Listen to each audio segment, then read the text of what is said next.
Hi, welcome back. இன்றைக்கி என்ன recipe பார்க்க போகிறோன்னா மீல் மேக்கர் ரோஸ்ட் எப்படி செய்கிறதுன்னு பார்க்கலாமா? இதுக்கு ஒரு சட்டியில் கொஞ்சமாக எண்ணெய் விட்டுருக்கேன். சோம்புத்தூள், கருவேப்பிலை, வெங்காயம் இது எல்லாத்தையும் நல்லா வதக்கிக்கோங்க. வெங்காயம் நல்லா வதங்கட்டும்.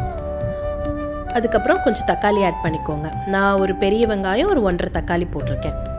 தக்காளியும் நல்லா வதங்கட்டும். இப்போ இது கூட 1 டீஸ்பூன் இஞ்சி பூண்டு விழுது இதை ஆட் பண்ணிவிட்டு இதோட பச்சை வாசனை போகிற வரைக்கும் நல்லா வதக்கிக்கோங்க.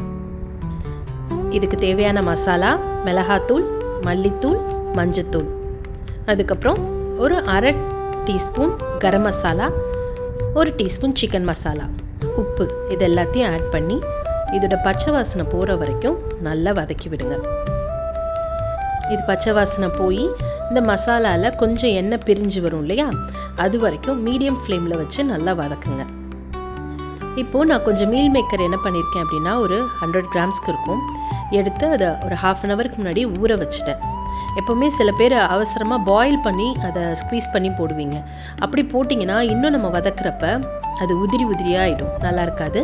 அதனால் ஒரு 1/2 ஹவர் ஊற வச்சுட்டு லைட்டாக பிழிஞ்சிட்டு இதோட ஆட் பண்ணிக்கோங்க.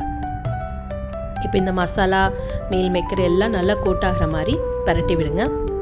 இப்போ ஒரு 1/2 டம்ளர் தண்ணி ஊற்றினா போதும். ஏன்னா மீல் மேக்கர் சோக் பண்ணியிருக்கோம் இல்லையா, ஊற வச்சுருந்தோம், அதனால் அதுவும் தண்ணி விடும். ஸோ ஒரு 1/2 டம்ளர் தண்ணி விட்டு நல்லா பரட்டி விடுங்க. மீடியம் ஃப்ளேம்லேயே வச்சு குக் பண்ணுங்கள். இப்போ மூடி வச்சுட்டு ஒரு 10 மினிட்ஸ்க்கு அப்புறம் திரும்ப பார்த்தீங்கன்னா நிறைய தண்ணி விட்டுருக்கும். அந்த தண்ணியே போதுமானது. அதிலே பரட்டி விடுங்க. மீடியம் ஃப்ளேமில் வச்சுட்டு நல்லா ட்ரை ரோஸ்ட் ஆகிற வரைக்கும் ரோஸ்ட் பண்ணி எடுங்க. அவ்வளோதான். ஒரு கைப்பிடி கொத்தமல்லி போட்டு இறக்குனீங்கன்னா டேஸ்டியான மீல் மேக்கர் ரெடி. இது தயிர் சாதம், லெமன் சாதம், ரச சாதம், சாம்பார் சாதம் எல்லாத்துக்கூடையும் பேர் பண்ணி சாப்பிட்லாம். இன்னொன்று சிக்கன் டேஸ்ட்டையே பீட் பண்ணிடுங்க.